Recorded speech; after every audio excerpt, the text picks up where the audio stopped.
As consumers, we are bombarded by it at every turn, like the Incredible Hulk being bombarded by gamma rays. But what makes some media endure, while others are banished to the forgotten black hole of obscurity, never to be heard from again? Who or what decides this? Hetero life mates Steve and Yahel want to know, and they want to know now. This is Obscurity Now. And what's up, Obscurians? It's time for another episode of Obscurity Now, the show where we take a look at weird and almost forgotten pieces of media, and then we decide if they should be tossed in the black void of obscurity or remembered for all of human history. My name is Steve, and with me is a man who was recently bitten on the neck, so he's going insane. It is Yahel. How are you doing, Steve? I'm doing great, aside from... I'm doing great. Well... you're probably doing better than I am. I woke up with a cold, I think like Saturday, and now I'm attempting to fight it and mask it by talking about it for everyone to hear. Well, hopefully it's just a cold and not the beginning of the end. Well, I mean, my doc said my T-cell count was as high as ever, so I think I'm okay. Okay. Is that good? I mean, if your T-cell count is low, then that means it can't fight against things like... Right, but isn't it also like a bad sign if it's too high? Because that means like you've got like a major thing going on. Beats me. I don't know. Hold on. Let me go to... Is that what your doctor diagnosed you with? I'm writing you a prescription because you've got a major thing going on. That's the diagnosis. A major thing. Yeah. So, Vampire's Kiss, huh? How about it? Yeah. I've... I can relate to Peter Lowe, especially in my early 20s, to mid-20s to 30s. I can just relate to Peter going out, getting bit on the neck, and feeling a little crazy. I was about to say, if you spend enough time at the Castle, which you do, which, in case this is your first time listening, the Castle is a goth club in Tampa, Florida, very notorious. Used to have a guy named the Senator who would walk around in assless chaps. No, he walked around in a teddy. I swear I saw him in assless chaps once. It was both. I assure you saw more of him than assless chaps. Normally wore a teddy. Sometimes he changed it up with different lingerie, but it was usually a teddy and an erection for the accessory. Oh, God. Well, if anyone would know, I guess it would be you. Anyway... If you spend as much time there as you do, then you're bound to, take a... you're bound to get bit? You're bound to get bit. That should be their, catchphrase. T-shirts!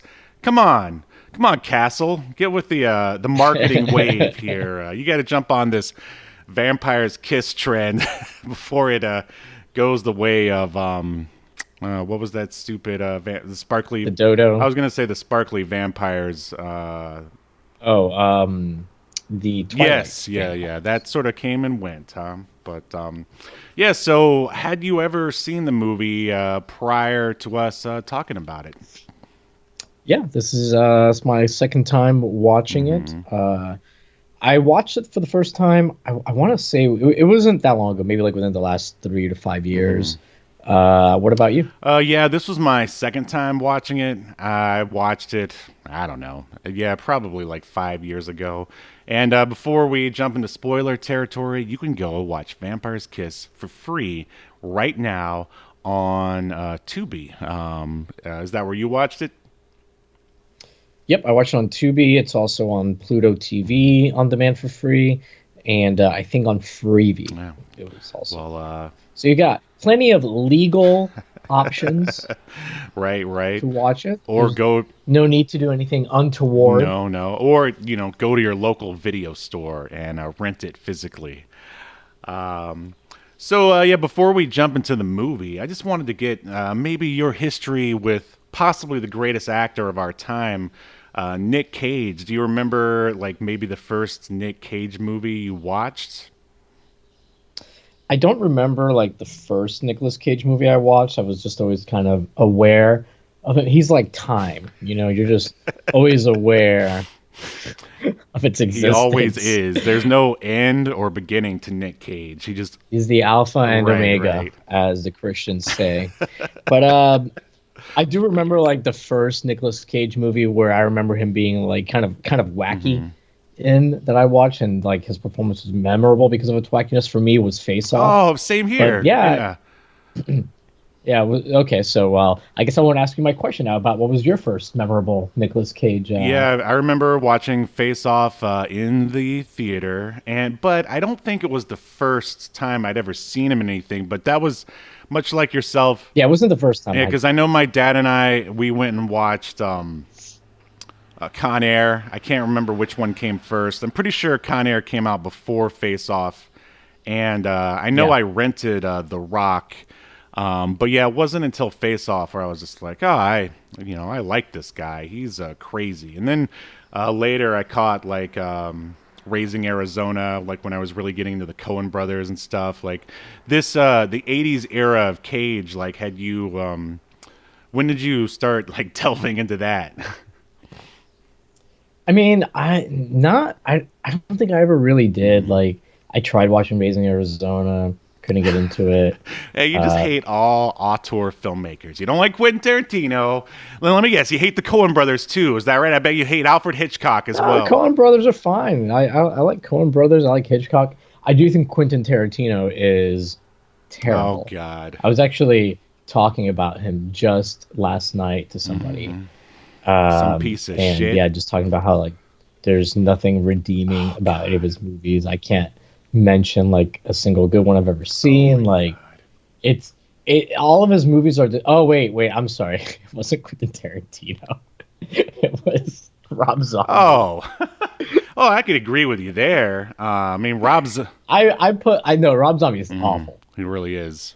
I put him above Quentin You mean Tarantino. in the shit pile? He's better than Quentin What? Tarantino. Oh, fuck you. Oh, this is the last episode ever, everybody. Goodbye. Obscurity Now, signing Anyway, off. like you though, I also remember watching Con Air in theaters. I Mm. watched it, and I think you're right. I think it came out before Face Off, and I liked him in Con Air. He did do like a few like weird things. Like I remember him smiling really strangely when he gets off the Mm. plane because it's like oh, as if though he hasn't been in sunlight his whole Right, life. and then the wind hits his like flowing mane Yeah, of his long receding hair. hairline hair, and it just whoosh. Yeah, it's He's got more hair now than he does in this Vampire's Kiss movie. It's kind of yeah. I mean, funny. it's clear, he's had work done, but that's okay. I mean, as we said, Hey, good the for him. Cage He can is afford it. everlasting and should be, should be. I don't want to live in a world Yeah. without Nick Cage, Yeah. but I do think it's funny that like he definitely got some kind of like hair transplants or treatment and it looks mhm. good, but I guess because he was already receding when he got it done, he didn't want his hairline pushed forward. He just wanted the hair he had thickened up. So it's like, hey man, well, why don't you just cover up your like receding hairline while you're at it? Right, right. So, I like how George Costanza will just sometimes wear a oh wig. yeah, that's a classic episode. But what do you think that like makes Nick Cage like endure? What makes him like stand out, and people still talking about him even to this day? You know, I think he just like commits so fully. I don't even want to say to the characters, although that's often what it is, but like to his choices. He commits very fully to his choices. And even if the movie is, poorly written or whatever, like he's often fun to Mm. watch. So Yeah, yeah. I mean, I agree with you 100% there. Yeah, he. All right, first off, he makes interesting choices, and then Yeah, I he agree. commits like 140% to even if what he's choosing is like outlandish and doesn't even maybe even make the most sense. Like he makes you believe, and you have Yeah. no choice but to go along with it, just because he believes it as well. Yeah. Uh, and I mean, I don't know. I'd be interested to hear like my sort of I don't know Nick Cage fandom is like I remember he was a big deal in the 90s and I thought he was like pretty cool, I guess, and like maybe not my top 5 or anything, but I'm just like, oh yeah, I like that Cage guy. I hadn't really seen like more of his indie work. But then he started being in all those like terrible movies, like the remake of The Wicker Man, and I think there were a few others around. It was like prior to his like tax evasion kind of thing. And I Oh, mean, and I okay, don't know yeah, about you, yeah. but that's when I sort of like, I would see him and kind of roll my eyes and like kind of groan. But then he won me back. I mean, we're going to talk about our top 5 Cage films in a minute. Like when he started being in like Kick-Ass and The Bad Lieutenant, and again, he was. I mean, there were roles that were perfect for him that, of course, he elevated with his crazy choices. And I'm just like, yeah, this is the guy. He's back. Nic Cage is back. Yeah. And kudos to Cage for he, rather than filing for bankruptcy like a lot of people do, he really wanted to pay off his Mm-hmm. debts.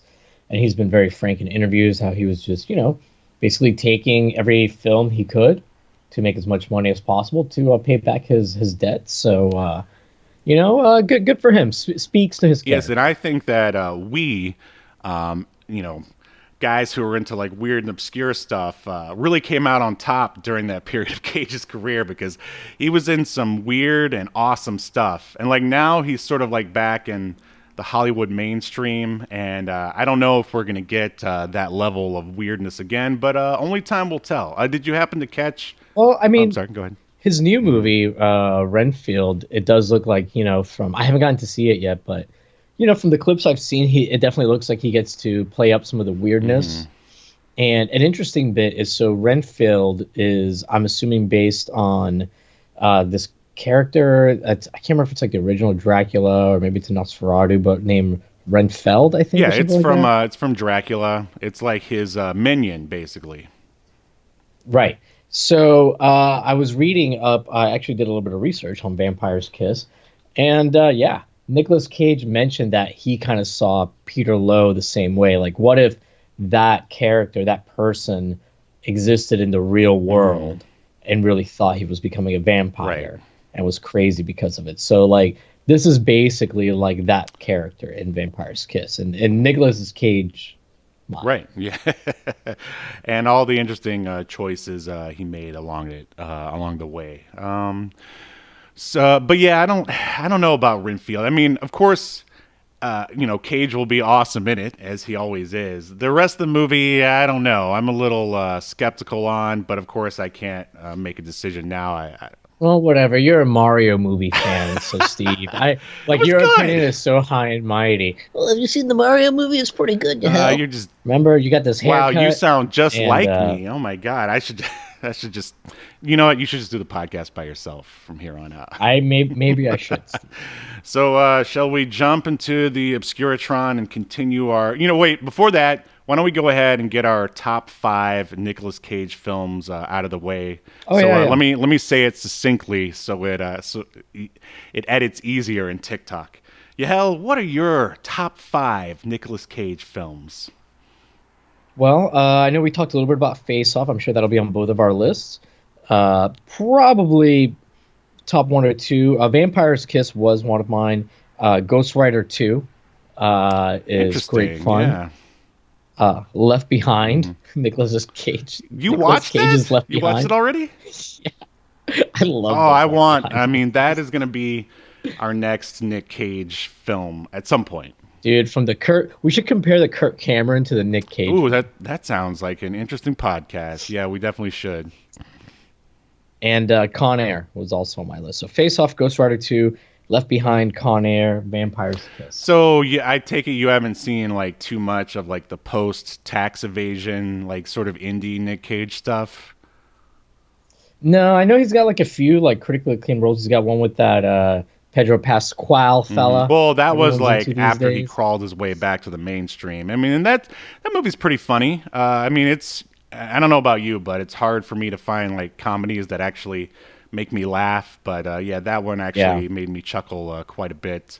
But yeah, here's my top 5 Nick Cage films. It's pretty much the opposite of yours. Did you ever see Adaptation back in the day? It was No, I don't think I yeah, did. where he plays basically the writer of that movie. It's Man, if you have Leaving Las Vegas on your list, No, I don't have Leaving Las Vegas. Although he did win an Academy Award for that, but that's only because Fair. everyone in Hollywood is a junkie. So when they see them play themselves on a film, they're like, oh, give that guy the Academy Award. But anyway, so yeah, adaptation. And this is no particular order. Adaptation, and then even though he is pretty much a supporting actor in it, the original Kick-Ass, you did see that, right? Yeah, I mean, he was the best thing about it, I would say. And then Mandy, you 100% have to see Mandy. It is insane. And then The Bad Lieutenant, and of course, I couldn't leave out David Lynch's Wild at Heart. And I mean, I like those movies you mentioned as well, but I knew you were going to mention them, so I mentioned these. Oh, okay. So checkmate, motherfucker. Yeah, I mean, I did have a hard time. I did have a hard time narrowing it down. Like, I did want to throw in like The Wicker Man because he's got some like, fun choices in that. I remember even knowing he was kind of like fun. Yeah, I watched that piece of trash. Yeah, it was. He was the best thing about it. The National Treasure movies. Oh yeah, I like those a lot. And the Weatherman with Michael Caine. It's like, have you ever seen that one? Oh yeah, I have. That was a good one too. But all right, well, let's jump a little bit deeper into Vampire's Kiss.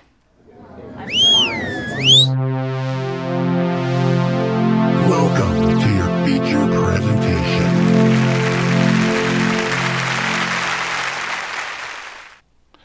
Oh man, but I definitely have to say though, a horror movie. I mean, can you even call it a horror movie? Like Vampire's Kiss really scared me, or it really makes me scared, going into a movie like this. And I just need something to make me feel a little bit braver. Like, do you have anything that could help me out with that? Steve, I may have just the thing. There's apparel that you can wear. You don't say. That will help you feel more like a man or lady of no fear. Raises your testosterone, does it? So wait, you're saying we should talk about the No Fear shirt of the week? Yes, we should. All right, are you ready to jump into the fearlessness? I'm ready to get into No Fear zone. All right, here we go. Without further ado, it's the No Fear shirt of the week. Balls, aka cojones. You should have several, preferably brass or steel. Extra large. No fear. Oh wow, that is like this. Honestly, like a lot of the other No Fear shirts I've found are like bad, and I don't mean like so bad they're good. Like a lot of these have been like they're just like, if you didn't win, it's because you didn't do the best. Right. No fear. You weren't the best, because you weren't wearing a No Fear shirt. No fear. Yeah, so I mean, they do start to get sadder as the product line goes on. Like there's one that's literally just like, oh, the older I get, the less great I used to be. That is sad. Oh man. Yeah, actually, here's what it says: the older I get, the better I was. No fear. Okay, all right, no fear. Whatever you say. Yeah. I don't think time works like that unless you're one Nic Cage who has no need for no fear apparel. Well, no, the shirt is saying like as he gets older, like he's not as good as he used to be. Is what the shirt's saying, which is just like if like, that's not what No Fear is to me. No Fear should be like the older I get, the heavier my load. Yeah, or like the old. You should call me Merlot because I age like wine. No fear. Yeah, something like that. See, we should bring it back. Let's just buy the license. I did find a Christian off-brand of No Fear called Fear Not. Wow, a lot of creativity went into that one. Yeah, and it uses like similar font to the No Fear logo, but it's like fear not for I walk in the valley of shadow of doubt. Like that's what it's based I remember off those. Or whatever. I went to high school in a very small town, and so I'm pretty sure I saw. But the shirts are lame because it's just like it'll just be like a Bible verse, and then it'll be like fear not. Proverbs 3:14 or whatever. Right, and who needs those shirts when you have one Bible man who can just go around and spout verses like scripture like it's nothing. Yeah, exactly. All right, well, that is the No Fear shirt of the. Oh, I do have one follow-up question. So there's a No Fear energy drink. Is that in any relation to the T-shirts? Do you know? Yes, so I do know. I did research about this weeks ago, just so I'd have fun little tidbits to share. But yeah, like the No Fear has like been bought out, if I remember correctly, by like a British company, and they're the ones that make the drink, the energy drink, and that's kind of like it's what it's known for now more than the shirts these days. But yeah, it's I mean, it's connected in the sense that like some people bought No Fear, and then they kept making shirts, but then they were like, oh, let's slap this name on this, crappy energy drink. And then eventually the shirts went out of style. Sorry, I'm just laughing because I happen to like come across like some good No Fear shirts. Nice. And save them for next week. We have a few more weeks of material. I think this particular No Fear shirt is also for the Big Johnson aficionado. Like, you just imagine if you're the kid in high school and like every shirt that you wear has like something to do with like male genitalia. Really make your friends think. Yeah. Well, no fear, Steve. Fear. All right. Speaking of a guy who has no fear, one Nic Cage. We're going to continue talking about Vampire's Kiss here. And Vampire's Kiss premiered at the Cannes Film Festival in May of 1988. And here's a synopsis of the film. After an encounter with a neck biter, a publishing executive thinks that he's turning into a vampire. And this was directed by Robert Berman. And really, aside from this, he hasn't done a lot of features. He did something called A Merry War, and then lots of TV, including a show called Waking the Dead, and something else called The Apology. I'm assuming those are, I don't know, maybe shows that are done in other countries, because I never heard of them. Have you heard of any of them? No, I can't say that I ever have. Okay, and the writer here has a bit more cred, if you will. One Joseph Minion. Who's the perfect guy to write a vampire movie about Renfield? It's Joseph Minion, of course. Absolutely. And he wrote the Robert. It's not Robert Zemeckis. It's the movie After Hours. Have you ever seen that? No, I've never even heard of it. It's pretty good. I just have to remember the famous director. Is it as good or better than Mario? Depends on what you're looking for. Wow, you're just not going to let me live that down, are you? I'm sorry. I liked a family film. I'm sorry. I'm surprised anytime you like anything new, but I'm especially surprised. It was surprisingly, it was good. Not as good as Sonic. Sonic is still funnier, but anyway. So Joseph Minion did After Hours. He did an episode of Tales from the Crypt. He did an episode of Amazing Stories, and I actually watched this other feature that he did called Motorama. Have you ever heard of that by any chance? No. I watched it last night at work. It is about a 10-year-old driving like a Mustang in this surreal version of America, and it was pretty good. We might have to cover that one. Okay. So, who are some of the people who are in Vampire's Kiss? Well, we of course have Nicolas Cage playing Peter Lowe. We've already kind of discussed him and his filmography. So I don't think we need to go into him. We have Maria Conchita Alonso playing Alva Restrepo. What's weird is I've always heard her name before, but I never really knew what she was in. But yeah, she was in The Running Man and Predator 2 and a few other things. Yeah, she was like the go-to, Hispanic lady of the 80s for a while there. Yeah. And I guess she's supposed to be hot. I think she's pretty attractive. Well, you also like the Mario movies, so what are we doing here? Jesus anyway, Christ. She's still got stuff going on. Coffee Wars, that's a movie that she's in that came out this year. We've got Jennifer Beals, probably best known from Flashdance. Also, someone I have never found attractive or a good actress. Eh, Although I think she's like decent in yeah. this, but I don't Her get it. with her hair like that, she reminds me of Jesse Spano from Saved by the Bell. Oh yeah. She had a little bit of a Jesse Spano look to her, but yeah. So Flashdance is what she's most well known for, but I guess she's also in the Book of Boba Fett Oh in a yeah, few that's right. episodes, so Yeah. maybe people know her from that. And most recently in the L Word Generation Q, which I assume is about the Q continuum from Star Trek. Of course, of course. Then we've got Jackie, played by Casey Lemons, who's his other kind of love interest.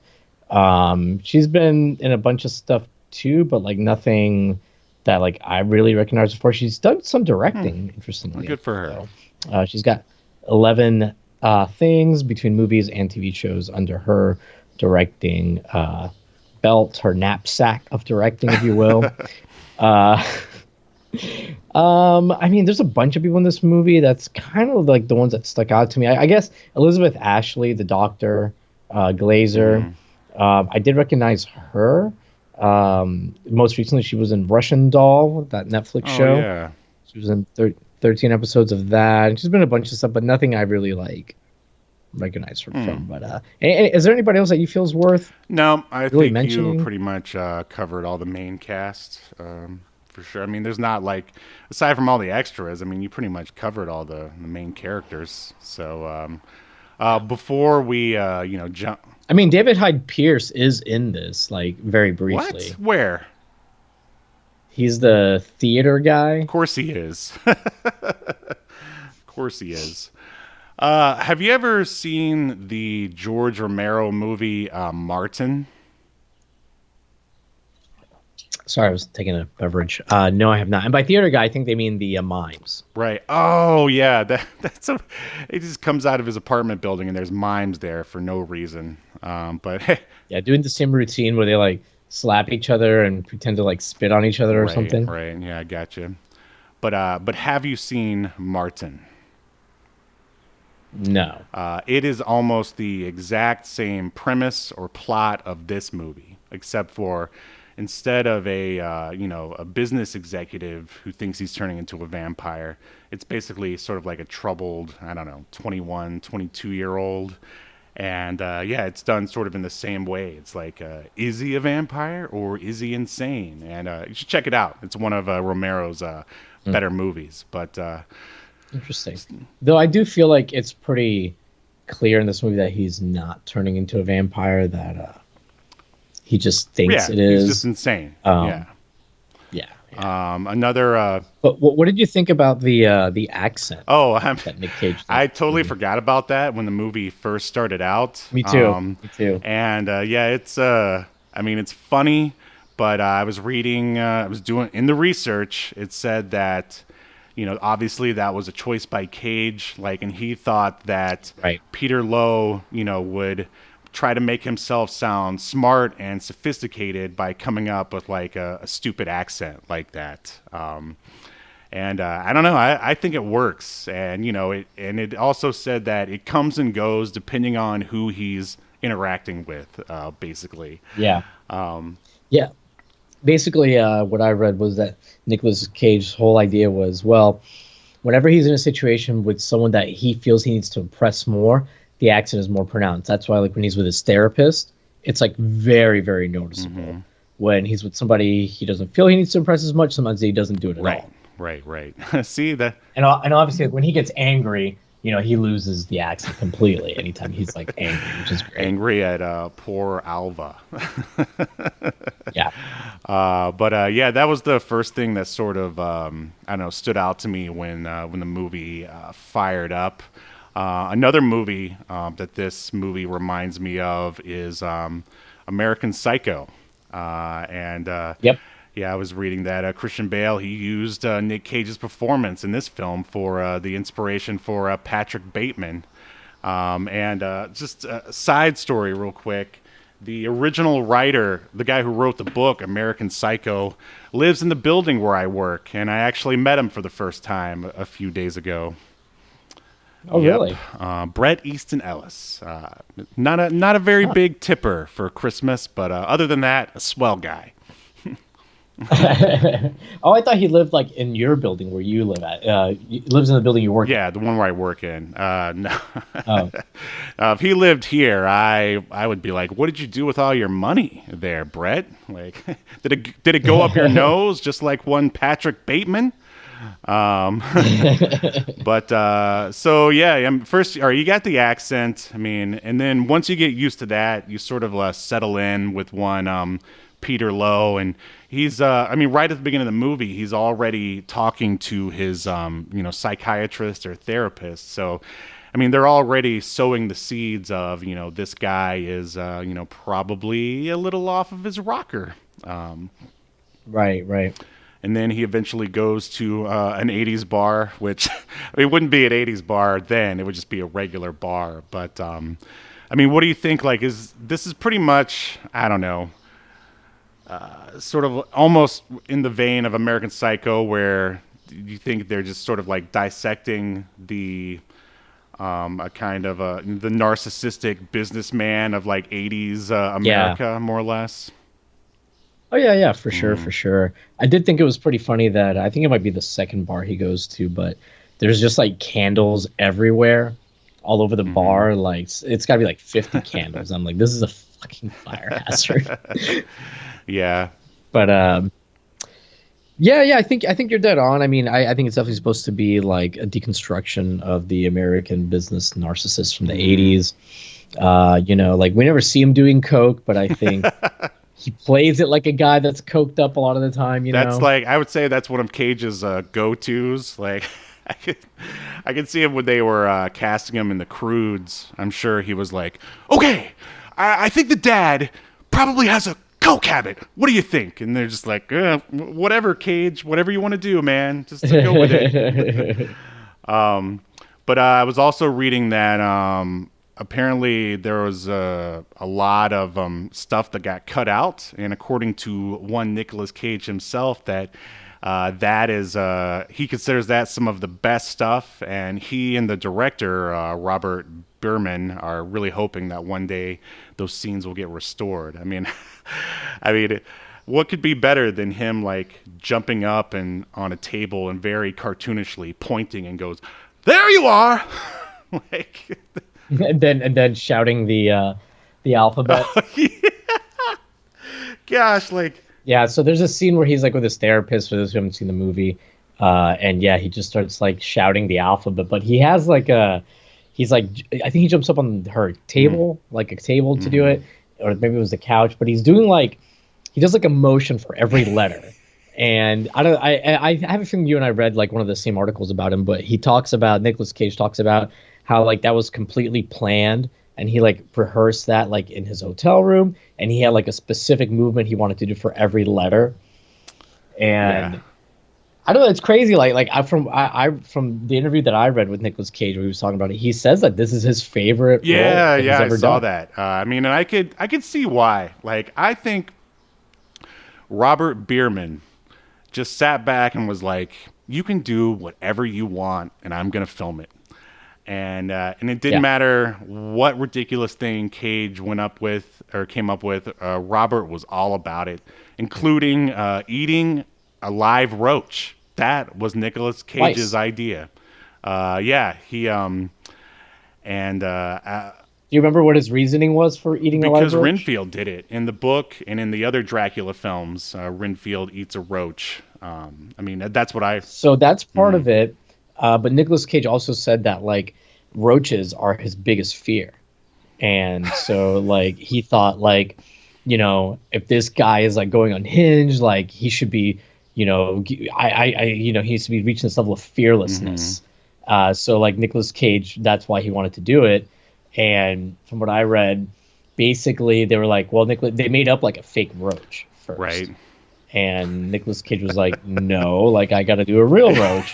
And they were like, well, what if you get sick? Like, what if this happens? And like, they had to like reach out to a doctor. The doctor's advice was like, well, he'll be fine, but I suggest that you have him like drink a shot of whiskey immediately after to like, I guess, kill any kind get rid of germs or bacteria. whatever.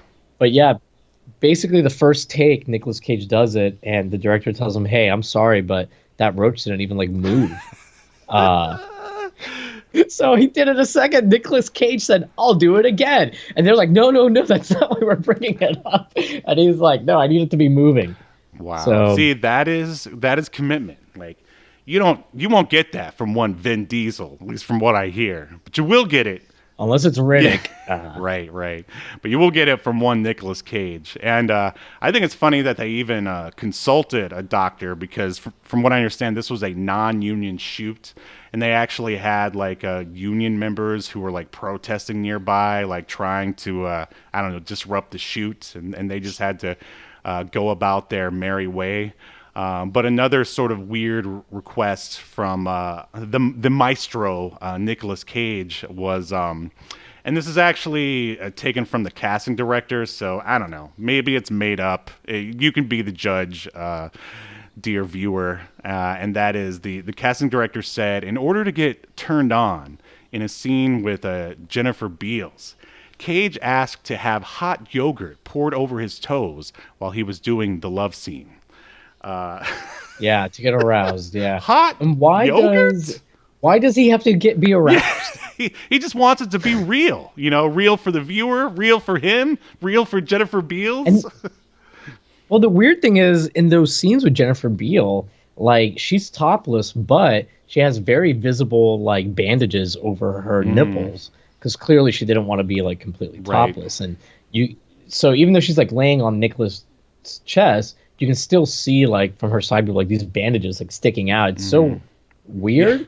Like they would have been better off just keeping her bra on. Sure. Yeah, I don't know. I guess they just had to go with a compromise there. Yeah, I tried I searched high and low for Jennifer Beal talking about this, and she was asked about it on a Reddit AMA, and she summarily ignored the But question. this is probably the most interesting movie she was ever in, I would say. I mean, I can't think of anything that I would want to go back and watch that had her. Oh, although she was in The Prophecy with Chris Walken, so that's a good one. In fact, we should probably put that one on the list at some point. But Yeah, that is a good one. yeah, I mean that hot yogurt. That's so specific. You ever request any hot yogurt? You're bringing someone home from the castle, and you're like, "Look, you want this to be good? You're gonna need to warm up some yogurt, baby." You want me to get going? You got to put some yogurt between these toes, baby. But to jump into the plot, sort of what kickstarts kind of Peter Lowe, aka Nic Cage's kind of insanity, is so he brings home a woman from the '80s bar, and they're about to do the deed, if you will. Sans yogurt. It sounds like Garth Marenghi. Yeah, I guess he didn't need it for the first love interest. Right. Well, because she went full topless, so he could get aroused. Oh, If you that is don't, true. if you don't show off the goods, old Nic Cage, he can't get it going. He's got to have the yogurt at that point. So yeah, they're about. She's like, they're about to make out and stuff, and then out of nowhere, a bat flies into his apartment. So that must have actually happened because the girl was reacting to the bat. But it's like the fakest bat you could possibly come up with. Like, I mean, it looked like a Yep, puppet. and Nicolas Cage wanted a real bat, but they even looked into it, but much like the thing with the roach, they were basically afraid of, if the bat like bit Nicolas Cage or something like that, that he could get sick. And this was already like a very low budget movie. They weren't gonna have money for like reshooting later, etc. So they were like, "Sorry, Nick, take that." Like, how are you going to film a wild bat anyway? Like, I mean, you could. You just let it loose in the apartment. yeah, but, you could do a wide shot for the most part, and then it's possible. I would say it's probably easier for them to do a terrible puppet, which is what they went with. I guess they wouldn't have been able to like safely have Nicolas Cage and a real bat in the same shot. Right, exactly. And if you can't have them in the same shot and have Nicolas Cage really reacting to it, then what's the point anyway? Exactly. So the bat. I don't know. The girl, she runs out of the apartment, and she's like crouched against the door, like naked, and some random kid, I don't know what he's doing up at what you could assume is like 2 a.m., 3 a.m., and sees like a naked woman crouched out of Nicolas Cage's apartment, but she's like, doing that whole gimmick. And then his mom comes and pulls him back into the apartment. Yeah, like I bet that boy, he would show up every night at 2 a.m. to see if there would be more naked girls showing up. But that's not a real boy either. Actually, it's made by some people that made the first bat. That sounds like misinformation, but whatever. Go with it. They were afraid of Nicolas Cage being bitten by a real child. That's just your own fear about children speaking. But so the next day, Peter goes back to his therapist, and basically he tells his doc, he's like, I saw the bat and I was aroused. And she was like, well, you were just with a woman. He's like, no, there's something else going on. Like, do you remember the exact words? But basically he was I can't remember, but yeah, that's the gist. Yeah, he was aroused because the bat was there. And I know they show clips of, you mentioned Nosferatu earlier. Like, what?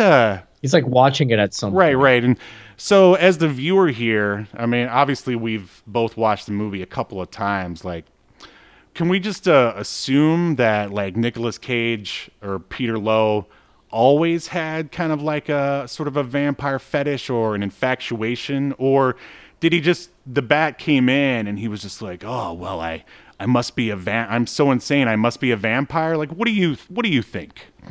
I don't know. That's a good question. I mean, I think the idea is that he always had like this vampire like fetish, or maybe it's just something that happened to be on when he started losing his mind. So that's where his mind went, like if it had been, I don't know, Teletubbies or whatever, he would have thought he was turning into a Teletubby. What a random choice. Very Cage-esque. I love it. There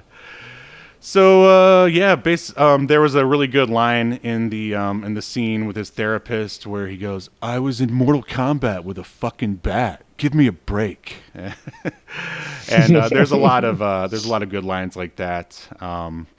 And then there's a scene right after that where Nic Cage, he's getting ready to go back out again, and there's some like really good 80s music playing while he's getting ready in the mirror. Let's see. And then next when he grabs the size. So yeah, basically he heads to another bar, and that's when he sees Jennifer Beals, and then we can assume, spoiler alert, that do you think he actually took her back home, or he just sort of like saw her in the club and then imagined like taking her back home, and they're about to make out or whatever, and then he imagines her as a vampire who bites his neck? What do you think? I mean, the only reason why I would say he never actually takes her home is because later on, so after he's supposedly bitten by her, he starts wearing a Band-Aid on his neck where he's been bitten. And at one point, he's like in the mirror and he starts to take off the Band-Aid, but like the phone goes off or something like that as he's doing it. So he looks away from the mirror. And if you look at the mirror, you can see that he's not bit. Right.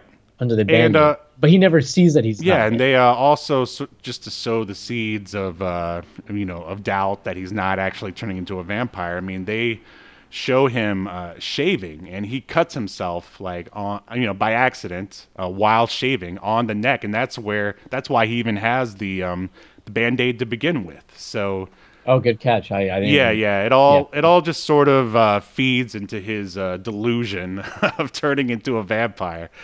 And later on, but I mean, it is a little confusing later on when he like tracks her down in that club later, and she does act like she knows him, but she's like a real dick to him. But then later, doesn't he see her again and she acts like she doesn't know him? I thought she always didn't know him. When he meets the real her later on in the film, yeah, she's like, "I don't even know who you are." Like every other instance of her leading up to that, aside from the one at the beginning, were all the fake vampire fantasy that he created in his mind. I thought after he bit the girl at the club, and then he saw Jennifer Beals, that she was like, "Oh, I own you," blah blah, blah. Yeah, that was the fantasy version, I would say. Oh, Yeah, yeah. okay. Even when she like turns to the guy she's with, and she goes, "Does it look like I'm with you?" And the guy's like, "Sure doesn't look like you're with him to me." Oh, that's a good point. I guess. Because right there, she's like being like a jerk to him, like because earlier when we see her, when he's imagining her, we think she's imagining her. It's very like Dom and she's his Yeah. sub kind of a thing, and she's acting like that here too, and it's really her at this point, I think. Right, right. So, but then maybe we could assume that when he meets her at the end, and she's like, "I have no idea who you are." She could. Which is like the next scene, actually. Is it? Yeah, because like they're in the club, so she goes back out to like the main club, dance floor with that guy, and then he like runs out after her, and that's when she's like, "I don't know who you are." Yeah.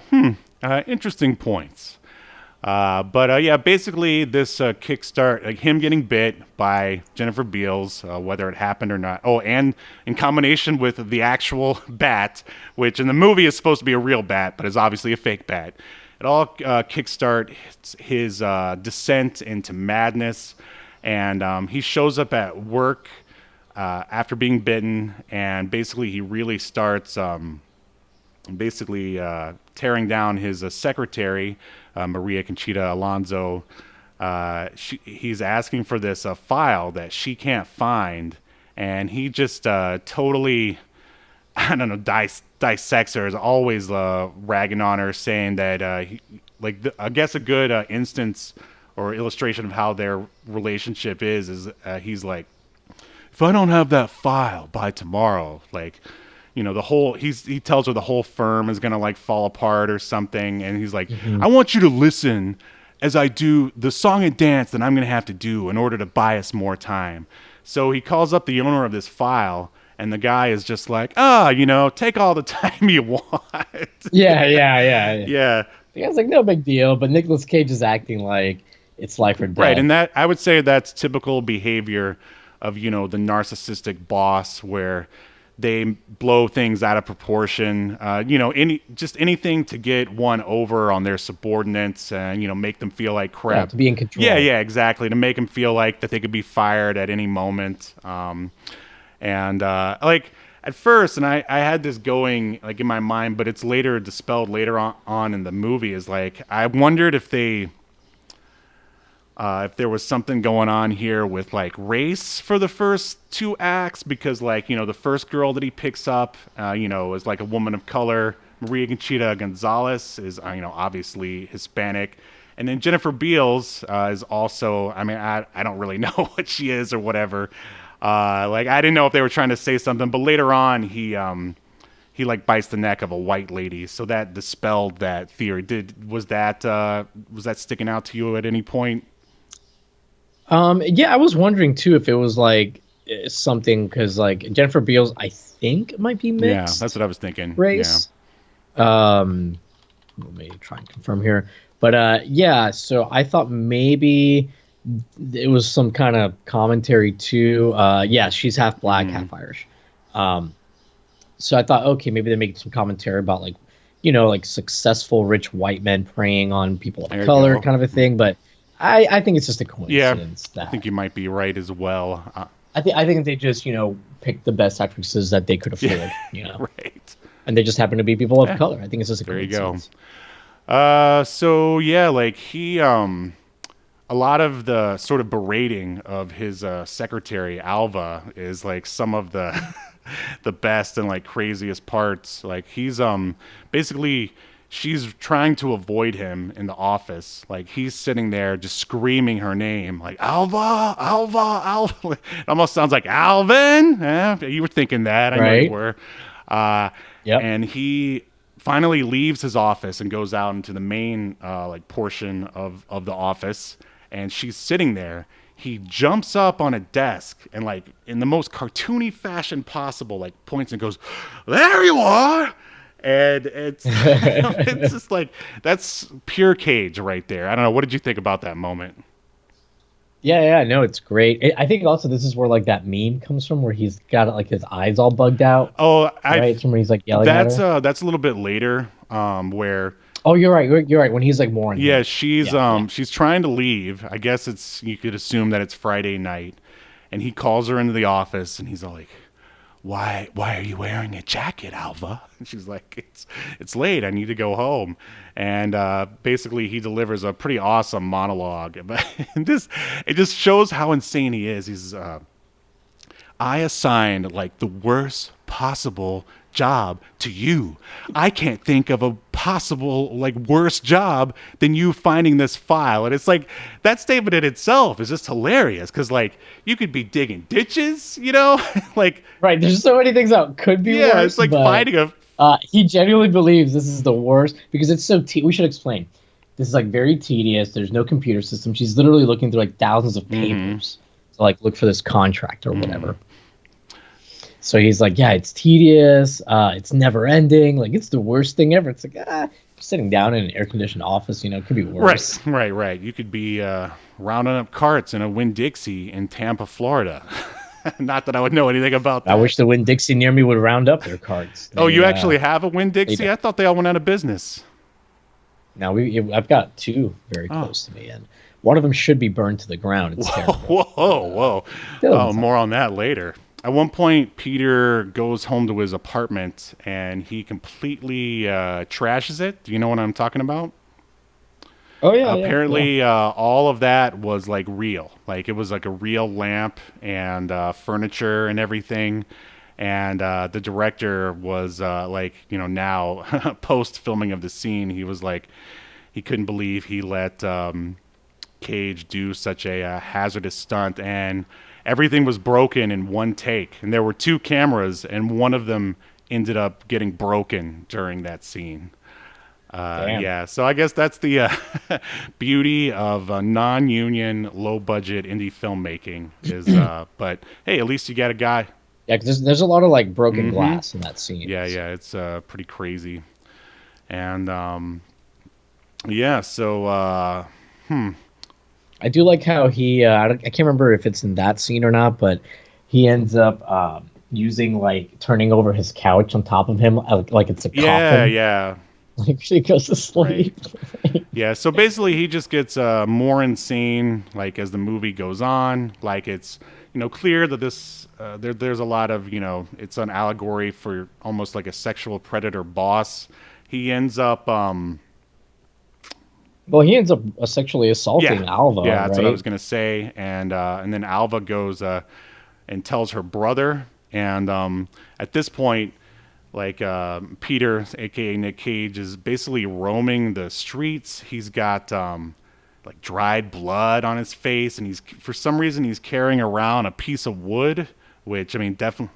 Yeah, because at this point he's bitten a random woman at that club. Right. Bitten / like killed her in in reality. Yeah, and we should add that he's wearing like he goes to like a like an occult store or something, and he's like looking to buy vampire teeth, and like the first set he looks at is like $20 or something, and then he like and they look pretty decent, and then he asks the clerk like, what about how much are these? And they're like crappy all white plastic like toy teeth, vampire teeth for kids, and the guy's like, oh, I don't know, like $10 or like way cheaper, and he's like, okay, I'll buy these cheap ones. Yeah, see, all right, I get that as a visual gag, but you think a guy like Peter Lowe, who obviously has money, and like if he wants to fully commit to being a vampire, you think he would pay for the the best vampire teeth he could get. Yeah, it was an interesting choice, right? Yeah, I mean, but then we don't get those hilarious like the facial expressions of Nic Cage throughout this movie. I mean, aside from the obvious meme that everyone knows, is that they're just amazing, especially when he gets those fake vampire teeth in there. I mean, it's hilarious. There's one of the pictures on the Obscuritron is him like in the phone booth with those fake teeth in, and it's just it's hilarious. It's very. I like that. During this period in the film where he's like just completely off his rocker. And we should add the thing that like kind of finally pushes him over the edge to like fully believe he's a vampire is that after he assaults Alva, she like she has a gun, but her brother only gave her like that her brother gave her, but he only gave her like blanks Yeah. for Oh, yeah, bullets. right. Yeah, yeah. You got to add that. So yeah, so she's like shooting at the floor, so not shooting at him to try and get him to like, not attack her. And eventually he attacks her and he grabs the gun and like goes to kill himself, puts it in his mouth and pulls the trigger, but like two or three times, but he doesn't die because he doesn't get shot by a real bullet. So he thinks he's like a vampire and Right. immortal. By the way, kids, a blank gun, point blank range can kill you. A blank bullet. It's true. Yeah. So don't go doing that. And it was pretty obvious because it's obviously like a cap gun that they used. You could tell by the way like it's smoked at the I don't know what you call the thing you pull back, but anyway. So Nicolas Cage, like that's like the final straw for him where he's like, okay, I'm a vampire. One of my favorite choices that Nicolas Cage makes is while he's losing his mind, walking throughout the city, yelling at his therapist, who he's not really having a conversation with, but he thinks he is. He starts crying at one point, and how does he cry, Steve? I, he yells "boo hoo." Well, right, and that's similar to at the very beginning of the film when the bat flies in, he just goes shoo. Shoo, like to shoo it away. Yeah. Just the most cartoony, like in the hands of anyone else, it just wouldn't work, but he makes it work. Yeah, but he's like boo hoo, boo hoo.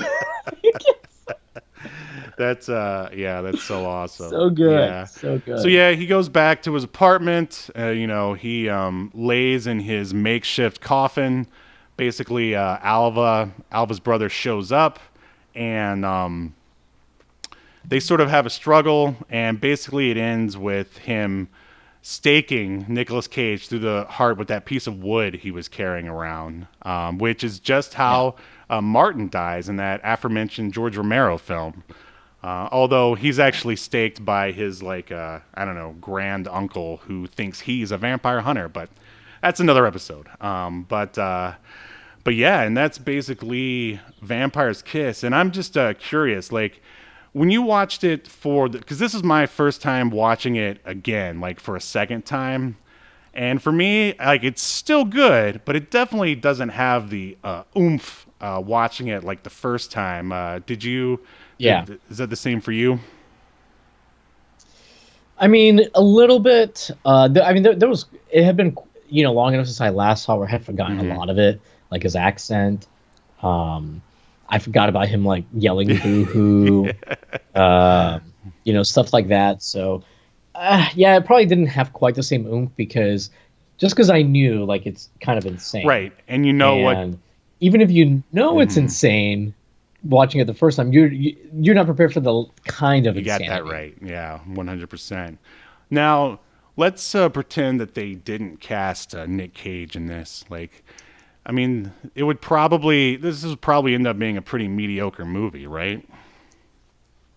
Yeah, I would think so. I mean, maybe you could get like a Christopher Walken in there. Yeah. He could do like an interesting take on it. But it'd have to be somebody like that, I think. Maybe a Steve Buscemi. Oh, that'd be interesting. Yeah. I mean, so you're saying old Vin Diesel couldn't pull it off? No. I don't think this one is in Vinny's tool belt. It's about family. Not being a vampire. It's about family. But all right. Well, unless you have anything else to add, I believe we're ready to render the verdict. What do you think? Let's do it. Remember how I rated next with the question.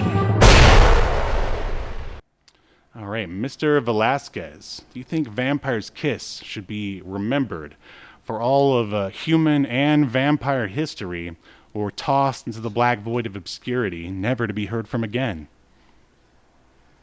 I would say should be remembered. Still a fun film, like you said. Maybe not quite as much of an oomph or an impact on the second viewing, but definitely up there for me as far as I wouldn't even say it's so bad it's good. Like it's good. I don't know. Would you characterize it in this as a bad movie? Oh no. Like it's so bad. No, it's this good? is a mediocre movie that's elevated by one Nicolas Cage. As we just said, let's say it was given to a more, a less adventurous actor. like it would still be worth at least like one watch, I'm sure. But like with this is one of those where like if you watch it and you have friends who haven't seen it, like it's your duty to, you know, tell your friends to watch it and or watch it with them to see their reaction. So I would say a cult film, to say the least. So I mean, obviously it's a save for me. So that's gonna be remembered for Vampire's Kiss. In accordance to Obscurity Now, the most important streaming YouTube podcast in all of the internet, you shall be remembered. Yes. Good show. Good show.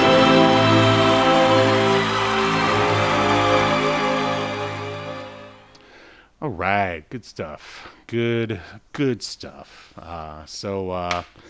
Well, that's our show, everybody. Don't forget to like and subscribe and share. And, of course, check out Vampire's Kiss on Tubi and all those other stations, streaming services that Yahel recommended. Is there... Yeah, tune your TV to UHF. WTTA TV 38. I'm sure they showed it at some point. But yeah, make sure you join us next Sunday as we continue to unearth even more obscure media only on Obscurity Now. We'll see you next Sunday. I'm having a weird day. The name's Adam. Where I'm from, I'm known as the Zero Thief. Depending on who you ask, some might say I'm the best thief.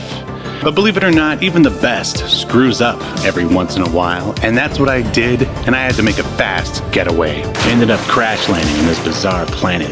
Turns out, I didn't get away fast enough. These winged freaks followed me here. It's just us here, Zero Thief, on this empty backwoods planet. So start talking, either to me or my blade. Okay, I do have something to tell you. It's about the planet. It's not that empty. Come on, man. I thought you were gonna duck. Come on, loose. Cut me loose. Behind you.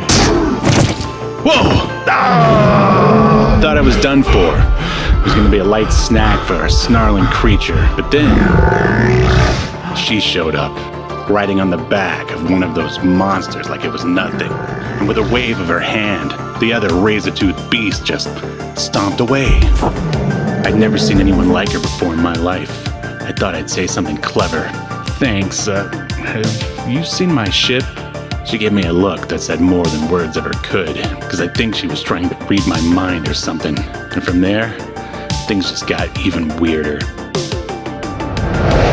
Escape to Earth. Issue 2, crowdfunding now.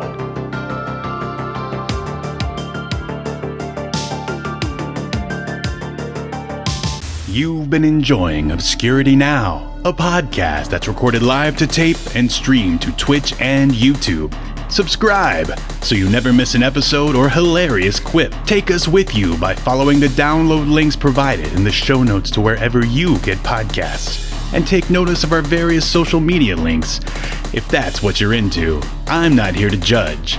And make sure you join us live next week at 6 p.m. Eastern, 3 p.m. Pacific as we continue to discuss more obscure media only on Obscurity Now.